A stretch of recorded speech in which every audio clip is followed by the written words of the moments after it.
figuration à Mme Balius. M. Fournet et M. Valère. Présent. Donc les élus de l'opposition, M. Gallego, Mme Albafouli, M. Vanet et Mme Ferreira donc, seront absents. Je vous propose de nommer comme secrétaire de séance Mme Monnier. Ah, Mme Font. D'accord. Bon. Ah oui, c'est bon. Ok. Donc, Mme Font, tu as le cahier? Bien. Donc, on va débuter cette séance de conseil municipal par le premier dossier habituel, donc, qui est le compte rendu du conseil municipal précédent. Est-ce qu'il y a besoin d'explications ou autre? Donc, on va le déclarer comme adopté. Merci. Ensuite, le deuxième dossier, c'est les décisions prises donc, entre les deux conseils, donc, que j'ai prises donc, par délégation, sur certains travaux. Alors, la particularité sur ce dossier, c'est que donc, la commande publique qu'on a délibérée en ce sens, donc, a changé. Et de fait, donc, vous avez donc, en séance la présentation de tous les dossiers. Vous avez le fil connecteur rouge. Le procès oral. C'est ce que je n'ai pas voté.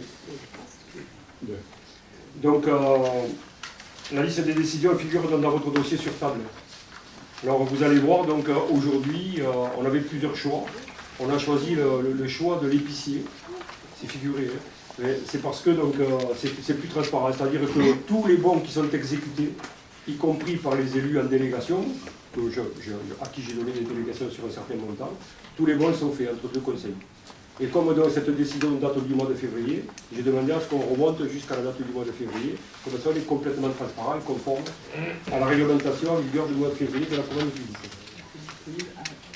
Oui, c'est voilà.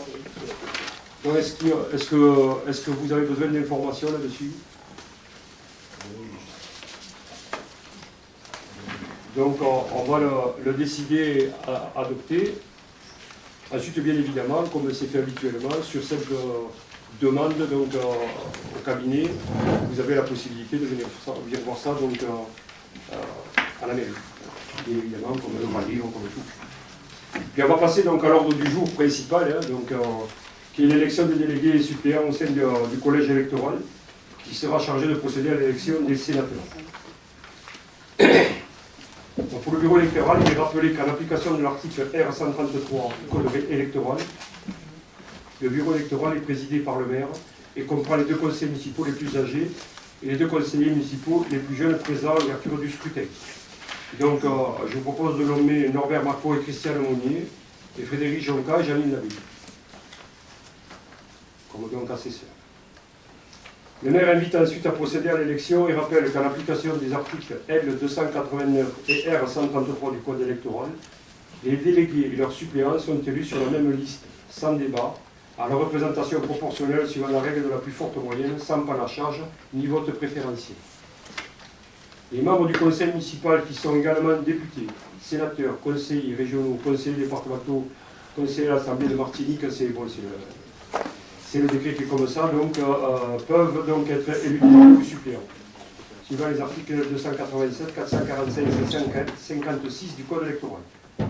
Les délégués sont élus dans les communes de 1000 à 8999 habitants, parmi les membres du conseil municipal, et que les suppléants sont élus soit parmi les membres du conseil municipal, soit parmi les électeurs de la commune, conformément aux articles L284 et 286 du Code électoral. Le cas échéant, l'article L290-1 et -2, le conseil municipal doit élire 7 délégués et 4 suppléants.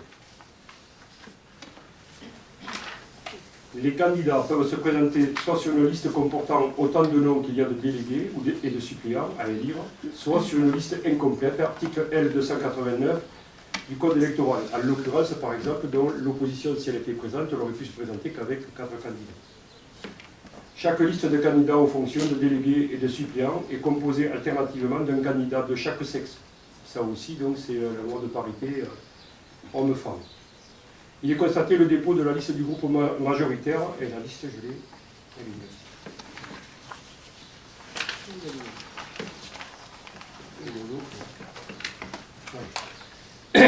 Donc, la liste donc, expirera ensemble pour demain, le groupe majoritaire. En titulaire, donc, Philippe Fourcade, Christiane Monnier, Norbert Marco, Anne-Marie Bagnous, Robert Martinez, Nathalie Font, Patrick Malherbe. En suppléant, Janine Labbé, Frédéric Jonca, Adeline Jourdan et Luc Moulini. Voilà. Dans le mode de scrutin, on va vous appeler. Donc, chaque conseiller municipal, à l'appel de son nom, a fait constater au président qu'il était porteur que d'une seule enveloppe et que d'un seul bulletin plié. Le président a constaté sans toucher l'enveloppe ou le bulletin et que le conseiller municipal, on va s'organiser, je vais le dire. Il a déposé lui-même dans l'urne ou le réceptacle prévu à cet effet, qui doit être là-bas. Le nombre des conseillers qui n'ont pas souhaité prendre part au vote à l'appel de leur nom a été enregistré. Donc à la clôture, le maire, donc, qui est le président de l'Assemblée, déclare le scrutin clos et le bureau dépouille. Les bulletins ou enveloppes déclarés nuls par le bureau, les bulletins blancs ou les enveloppes qui les contiennent ont été sans exception signés par les membres du bureau et annexés au procès-verbal avec mention de la cause de leur annexion, bulletin blanc, bulletin ne contenant pas une désignation suffisante ou dans lequel le votant s'est fait connaître. L'enveloppe vide, bulletin établi au nom d'une liste dont la candidature n'a pas été enregistrée, le bulletin avec adjonction ou radiation de nom ou avec modification de l'ordre des candidats, bulletin ne respectant pas l'obligation d'alternance d'un candidat de chaque sexe. Et ensuite, dans la proclamation du résultat. Donc, assistant, normalement, vous devez faire l'appel des noms. oui, oui, je viens de l'appeler. Ils se lèvent, ils prennent un bulletin et une liste. Non, mais ça, oui. Et après, ils vont Le voter. problème, c'est ça, on le met ici, là devant. On leur donne. On peut prendre là-bas dessus. C'est voilà, je préfère pas les toucher, c'est pour ça. Je passerai à la fin. De Madame Font. Non. Tu as une procuration. Il faut fermer le point. C'est pas fermé non plus? Elle a été fermée normalement. Vous le faites. Vous donnez les clés. Où est-ce que c'est fermé? J'en ai deux. Faut voir la clé? Comment? La clé, oui. Merci. Virginie, vous venez?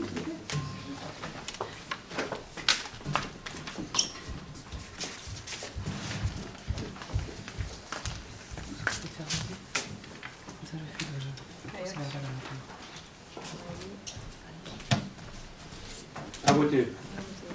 Madame Monnier.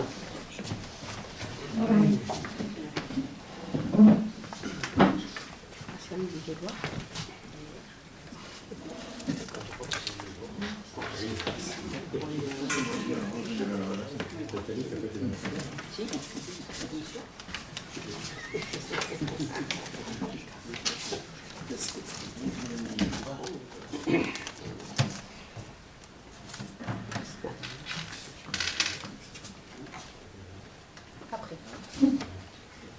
À voter. Monsieur Jonca.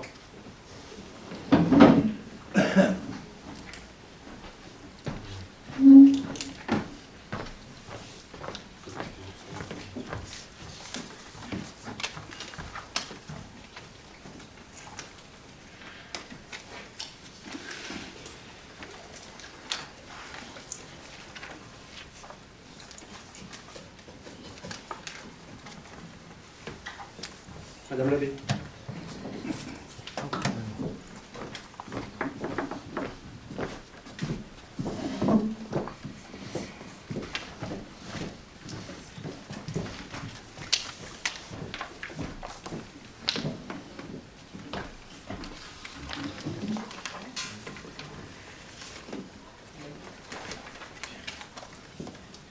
Monsieur Marco.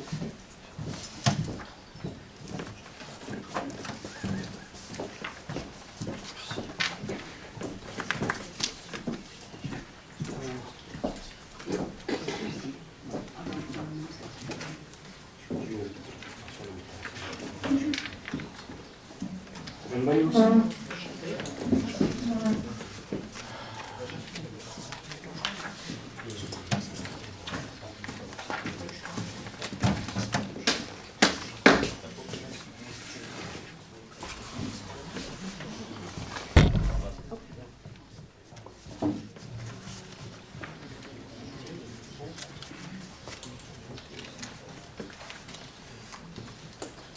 Monsieur Martinez.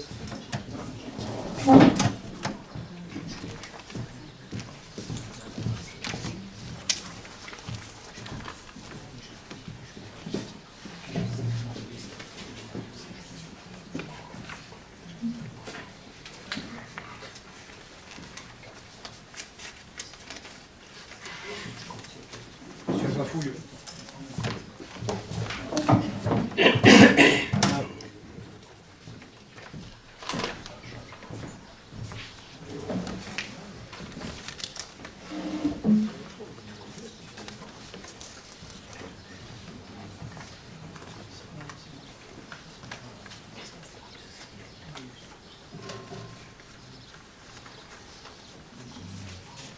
Monsieur Luc Tebou.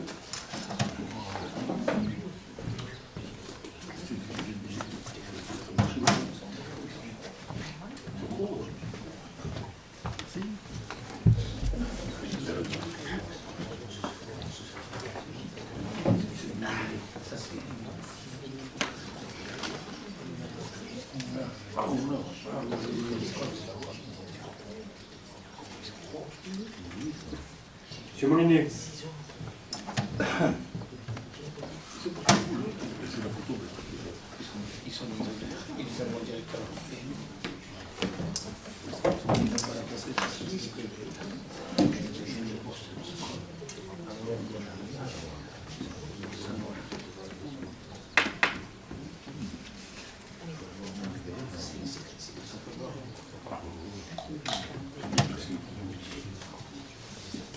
Fournier.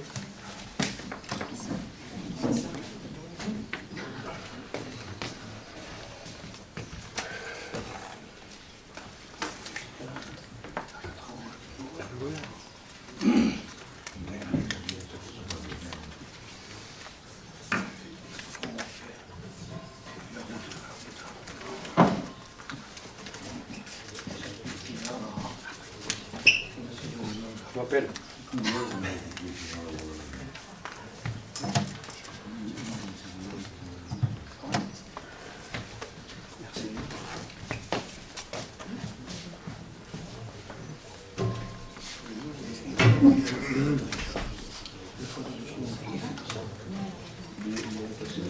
Oui.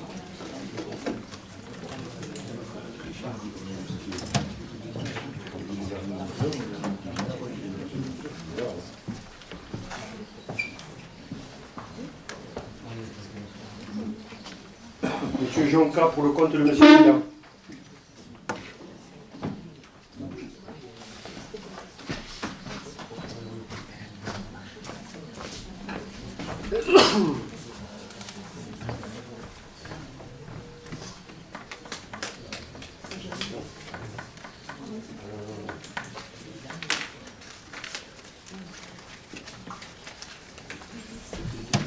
Alors, Madame Font. Madame Coste.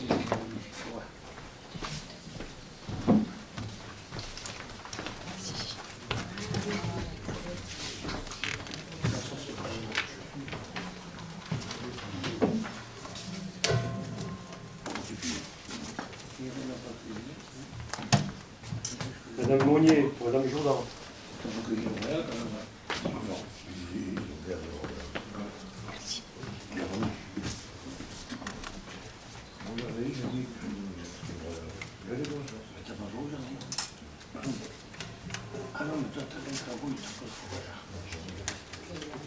Madame Bagnols pour Madame Marquez.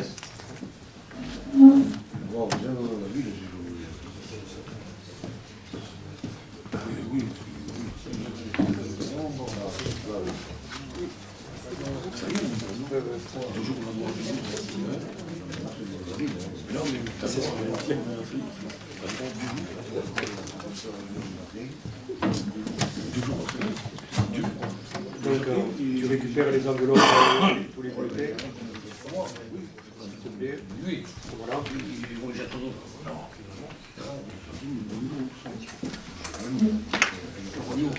Donc, je vais demander aux membres du bureau de bien vouloir décliner. Je vais ouvrir le journal. Il n'a pas voté. Monsieur Malard n'a pas voté. Pardon? Patrick. Ah, je t'ai sauté. Patrick, excusez-moi. Patrick, madame.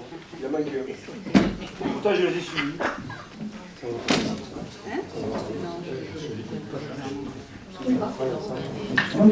Excusez-moi.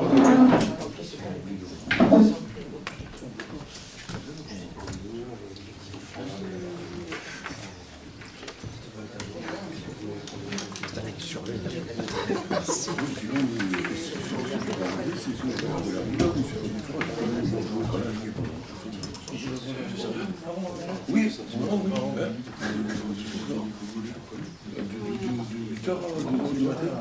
deux fois par semaine.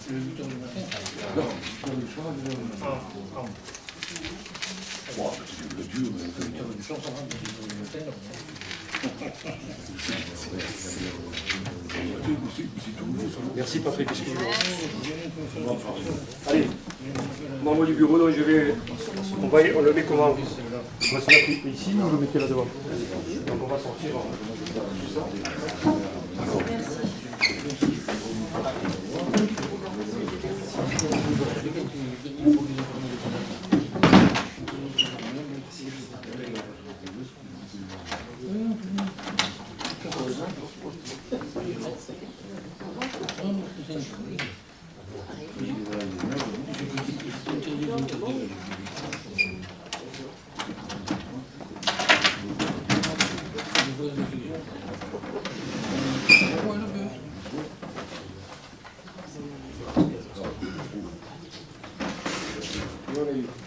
Allez. Comptabilise. Charlotte, comptabilise. Sur le PV. Ok. Ah, sur le PV? Oui, ça va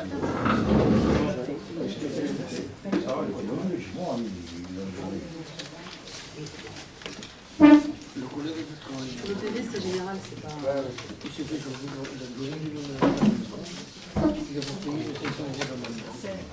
Parce qu'il était mon chat. Et le 3 jours après, on me donne la pièce. Pardon. Le maire le convoque. Ah, mais ça c'est pas le change.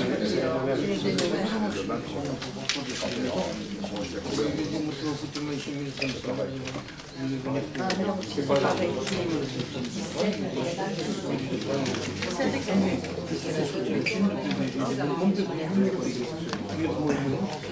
Je vous chante.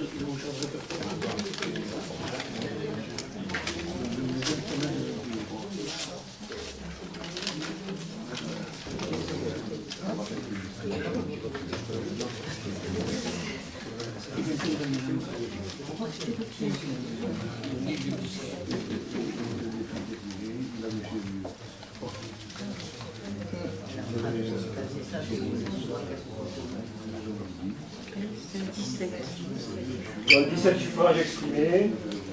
Alors, une 1, Oui, c'est celui que vous voulez dire. 2, 3, 4, 5, 6, 7, 8, 9, 10, 11, 12, 13, 14, 15, 16 et 17. Dans la liste donc expirant salle pour demain, on obtenu 17 votes.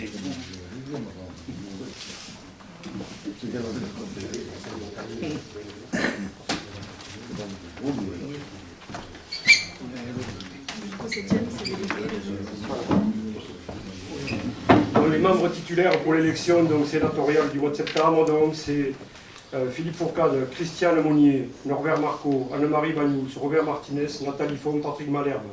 En suppléant, Janine Lavé, Frédéric Jonca, Denis Jourdan et Luc Moulinier. Merci.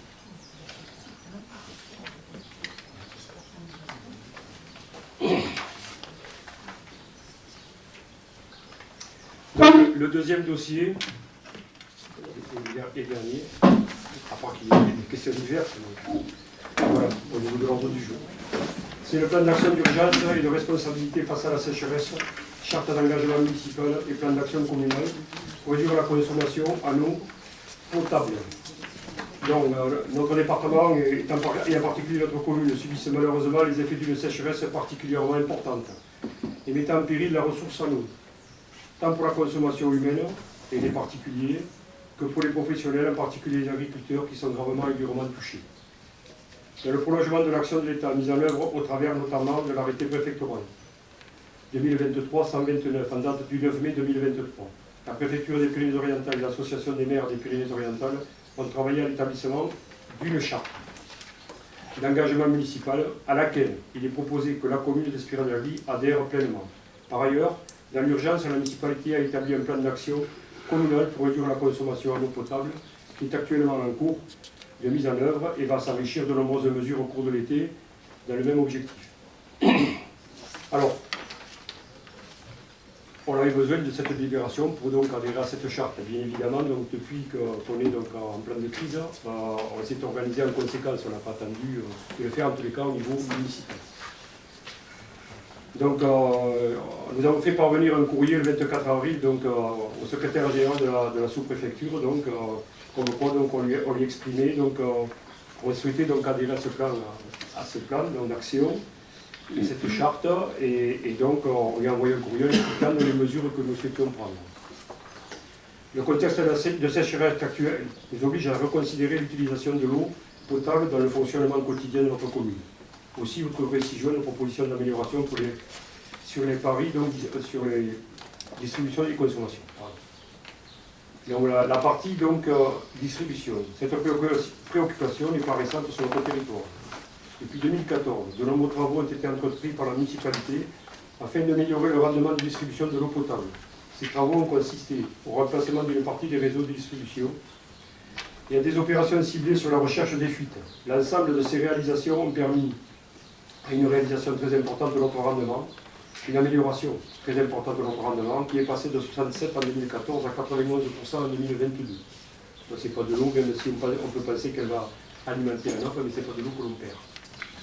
Malgré ces très bons résultats à l'échelle communale, le secteur reste encore très en dessous de ses performances, le secteur du domaine de Montpellier nécessite du fait d'un réseau de distribution vieillissant et de sa situation en milieu naturel des travaux de reprise importante de réseau.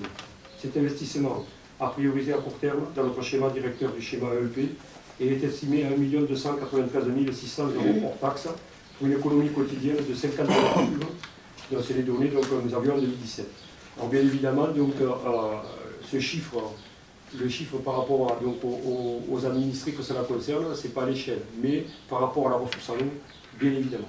D'accord? Donc, comme vous le savez, en tous les cas les élus, on va être sur une DSP unique, les 36 communes, à partir du 1er janvier 2024. D'accord? Donc, la première tâche qui sera réalisée, c'est d'abord d'arrêter, parce que presque toutes les communes donc, de la plaine du Roussillon sont sur le Pliocène. On sera branché sur le forage de Cars de Caze-le-Pen, qui a une capacité importante de production, qui va nous permettre d'alimenter tout Perpignan Nord et toute la vallée de la Grille, de la mer jusqu'à Meaux. Et donc on va mailler cela. Le premier tuyau qui va être tiré principal et le cheminement pour Espira dans le secteur, ça part de Caze-le-Pen, ça passe par la route des 4 chemins, et ça va jusqu'à Perrestort, et ensuite de Perrestort, il y a un tuyau qui va vers Rivesaltes, un autre tuyau qui part vers Perpignan. Et on fait un tuyau entre Perpignan et Rivesaltes qui permettra aussi de relier leur nappe à eux et dans leur réseau de production avec les autres communes, ce qui nous permettra toujours d'être donc à l'aide, donc en solidarité les uns des autres. Alors les travaux principaux, donc premièrement c'est ce schéma directeur avec ce tuyau principalement envoyé. Bien entendu les communes qui sont à l'arrivée, elles ont l'assurance, ensuite les antennes, on les déploiera dans l'année suivante. Ça, c'est la PPI financière donc, qui est prévue aujourd'hui. On verra donc, on arrivera donc sur le budget 2024 ce qu'on sera en capacité de faire. Voilà. J'ai les plus grandes craintes là-dessus. Donc ils ont prévu de faire les travaux sur 5-6 ans, un mandat à peu près, pour faire tous les travaux. Mais actuellement, donc, selon ma délégation que j'ai à la communauté urbaine, elle n'est pas en capacité de faire cela, donc je ne sais pas comment on va le réaliser. Et je parle beaucoup de cela, et on a écrit au président de la communauté urbaine, parce que je rappelle qu'Espira-de-la-Vie n'a qu'un seul forage, et que ce forage est captage prioritaire depuis 2014. Que nous avons eu, donc, la semaine, c'est en début de semaine ou la semaine dernière qu'on a eu des forages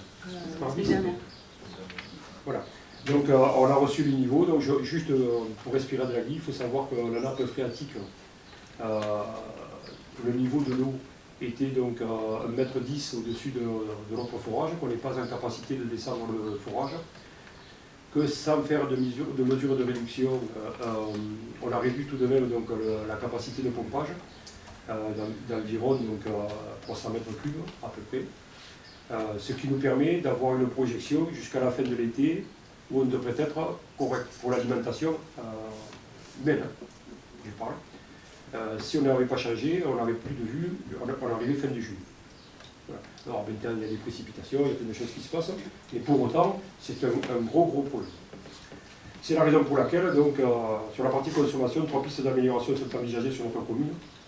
La diminution de cette consommation par le remplacement dans tous les bâtiments communaux de tout ou partie du parc d'appareils sanitaires, lave-mains, WC, douche. La diminution de la réutilisation des eaux usées de la station d'épuration. La diminution par le rapport des investissements des plantations espaces verts. Ensuite, la consommation diminue aussi par le changement des appareils sanitaires. Dans cette première piste d'économie, nous devons faire l'objet d'un plan d'investissement annuel à très court terme. La mise en place de mousseurs autorégulés et auto-nettoyants permettra de réduire de 10 à 15% notre consommation. Dans un second temps, le changement de l'ensemble des appareils sanitaires vieillissants, comme les réservoirs de WC, par des doubles commandes, donc 3-6 litres, des robinets simples avec des mitigeurs temporisés, avec mousseurs d'économie d'eau, permettra de réduire de 30% supplémentaire notre consommation en eau potable. Cet investissement est estimé entre 25 et 30 000 €, mais c'est déjà engagé, donc on est déjà en train de le réaliser. Cet investissement devra être accompagné d'un plan de communication pour sensibiliser les utilisateurs quotidiens de ces différents bâtiments, agents communaux, associations, élèves, instituteurs. Alors ça, on l'avait déjà fait pour l'électricité, on le fait maintenant pour l'eau également, donc tous les utilisateurs de REP, de bâtiments publics. Alors on va donc aussi faire attention à ces choses. Diminution de la réutilisation des eaux usées de la station d'épuration. Cette deuxième piste d'économie démontre encore un peu plus la préoccupation ancienne de la commune dans sa volonté à réduire ses prélèvements en eau potable. Les différentes solutions proposées ci-dessous feront l'objet des demandes d'autorisation en préfecture dans les prochaines semaines. En effet, lors du renouvellement du contrat de DSP de la commune d'Espira de la Vie en janvier 2020, il a été convenu avec le prestataire Veolia l'installation d'un pilote de réutilisation des eaux usées. L'objectif était double, tester une technologie innovante de procédé de réhute, on dit donc, et proposer une offre de réhute sur la commune d'Espira de la Vie. Donc on est inscrit dans cette démarche depuis janvier 2020. La technologie testée consistait à filtrer l'eau de sortie de la station sur des membranes d'ultrafiltration. La particularité de ces membranes est que ce sont des membranes de dialyse qui sont recyclées après nettoyage et désinfection pour de la filtration d'eau. Cette technologie a été développée par une entreprise israélienne donc de filtration. Malheureusement, quelques difficultés de fonctionnement ont été rencontrées. Il a donc été conclu que ce procédé d'utilisation des membranes recyclées de dialyse ne permettait pas d'atteindre la qualité requise pour les eaux usées en sortie de la station d'Espira de la Vie. Pour répondre à l'engagement contractuel pris par Veolia, le pilote a donc été remplacé par une réhute box de Veolia courant 2022. Le démarrage de l'unité a été réalisé fin octobre 2022. Au 4 avril 2023, Veolia a obtenu 4 analyses consécutives conformes à la qualité de grade A. C'est le plus haut. L'objectif de qualité est donc atteint. Un tableau sur ce type d'utilisation en fonction de la qualité des eaux est à l'annexe du présent document. Nous allons donc mettre à jour le dossier de demande d'autorisation. Ça c'est la particularité, mais je pense que ça va s'assouplir avec le temps. C'est que donc, quand on est grade A, on a la possibilité de réutiliser. Mais pour réutiliser, il faut faire tout un dossier, ça a duré 5 ou 6 mois, pour avoir les autorisations, en déterminant le périmètre, ce qu'on allait arroser, enfin, toutes ces choses-là. Aujourd'hui, bien évidemment, il y a beaucoup de pays d'Europe qui nous entourent d'ailleurs, qui sont sur la réutilisation des eaux usées, notamment pour l'arrosage. Et que donc, je pense que ça va s'assouplir. Et compte tenu que donc, on est très précautionneux en France sur ces sujets-là, nous on est sur la qualité maximum donc constatée par l'agence de l'eau et l'ARS, bien évidemment. Donc je pense qu'on aura donc la possibilité de réutiliser, ne serait-ce que pour l'arrosage, pour la nettoyeuse de rue, et toutes ces choses-là, pour pouvoir utiliser cette eau et donc ne pas utiliser donc, de l'eau souterraine. Voilà, donc les choses qui sont en place. Et en même temps, en communication, bien évidemment, on a fait beaucoup de communication également pour nos administrés, en leur rappelant donc, les bons gestes, les possibilités aussi qui existent aujourd'hui techniquement pour réduire la consommation d'eau. Des choses toutes bêtes, hein, donc, les anciennes le faisaient déjà, les anciennes cuvettes de WC, on avait l'habitude d'y mettre des cailloux, des bouteilles d'eau pour diminuer la contenance, pour moins consommer d'eau. Donc toutes ces choses-là, il faut y repenser. parce que c'est le bon sens paysan qui nous fait faire ça. Je pense qu'il faut continuer à le faire. Et ensuite, bien évidemment, des choses qu'on apprend à nos enfants, on apprend aussi à l'école, c'est par exemple se laver les dents, pendant que se laver les dents, on a le robinet qui est éteint, et ce genre de choses-là. Je pense qu'il y aura la possibilité aussi de réutiliser les eaux grises. Les eaux grises, il y a des pays qui obligatoirement l'obligent dans les permis de construire. Aujourd'hui, ça va dans le bon sens. Il y a pas mal aussi de subventions à ce niveau-là. Donc toutes les eaux de vaisselle, les eaux de douche, en fait, toutes ces choses-là, qui peuvent être stockées et utilisées pour les toilettes. Donc ça fait une double utilisation. Et là aussi, donc c'est pas à la marge, parce qu'on peut penser que sur une habitation, ça ne fait pas beaucoup, mais multiplier, voilà. Et je rappelle que donc on va passer en DSP unique au 1er janvier 2024 dans les 36 communes. C'est le deuxième marché public au niveau national de 2024, ce marché de plus de 60 millions d'euros. Et donc, bien, il y aura un seul délégataire. Mais rappeler donc, ces bons usages, ça me paraît nécessaire. On a l'impression de revenir en arrière. Mais on a toujours été, et depuis fort longtemps, et nos générations, puis nos enfants derrière, donc on est basé sur une société de consommation. Et aujourd'hui, il faut se rendre compte que de rien n'est éternel, et que dans ces choses-là, ça fait partie, donc sans eux, on ne vit pas. Voilà. Donc, tout ce qu'on pourra de moins pomper dans notre note, ça me paraît évident.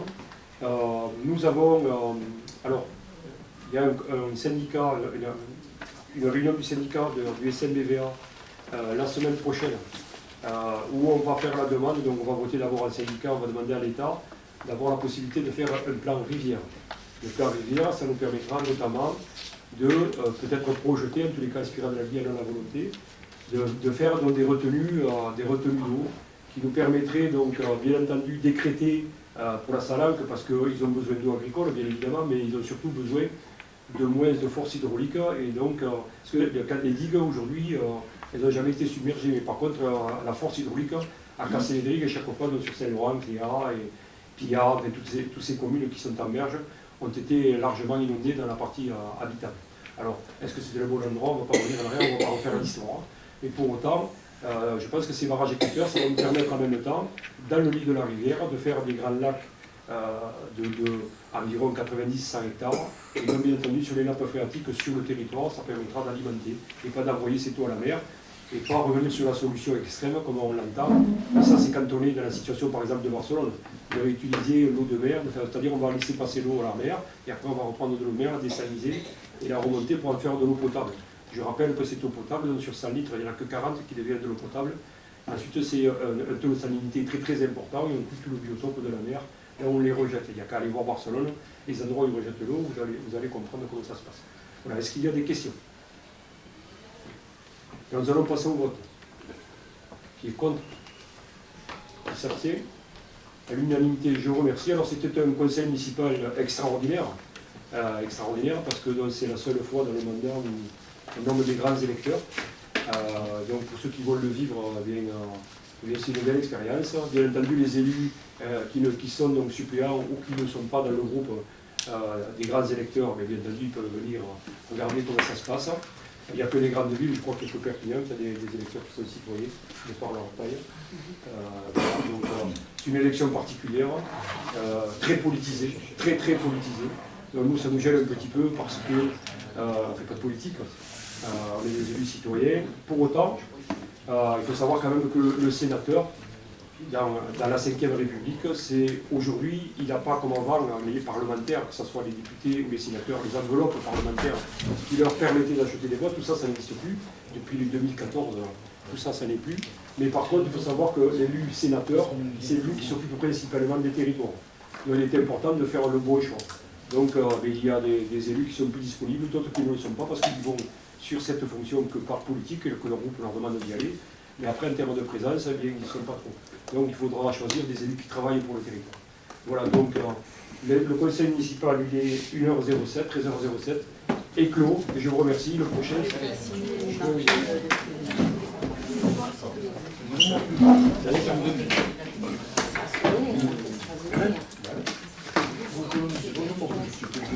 Oui, alors, attendez, 2 secondes. je n'en ai pas parlé parce que je ne savais pas si c'était on était à jour là-dessus. On en a parlé en groupe, mais on en a parlé en groupe majoritaire. Alors, on dit qu'il est important, quand on veut donner une dimension, une dynamique à quelque chose, il est important que les institutions donnent l'élan à cette dynamique. Peut-être pas en être la locomotive, parce que je pense que l'environnement, ça appartient à tout le monde. Donc, il n'y a pas besoin que ce soit une règle ou une loi qui l'oblige. Je pense que chacun chez soi doit faire attention à ce qu'il fait. Donc aussi, par rapport à cette situation inédite de sécheresse, nous avons décidé d'acquérir des kits de réduction et mousseurs et pour la douche et en robinet. C'est un dossier supplémentaire que nous faisons. Non, c'est juste une annonce. D'accord. Donc, je pense qu'il y a des particuliers. Moi, j'ai construit en 2018 et 2019. Et donc, c'est des choses que j'ai installées chez moi pour faire des réductions d'eau. Donc, on va donc mettre un à disposition de toutes les habitations d'Espira de la Vie pour donner cet élan-là.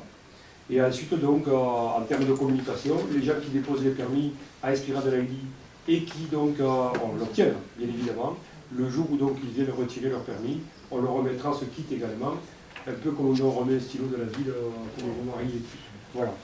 Donc c'est par délégation qu'on a pris cette décision, mais on en avait parlé donc en groupe majoritaire et on en avait parlé avec le bureau des adjoints. Voilà. Est-ce qu'il y a des questions là-dessus? C'est pour donner une dynamique. Bon, je pense que les gens concernés, ils l'ont déjà. Mais en tous les cas, je pense que ça me paraît important, nous, en tant que mairie, de donner cet élan-là. Donc, s'il n'y a pas de questions. Avant de lever, on va signer les procès-verbaux de l'élection. Oui. Alors, il y a des procès-verbaux à signer, notamment sur l'élection et de la présence ici. Procès-verbal.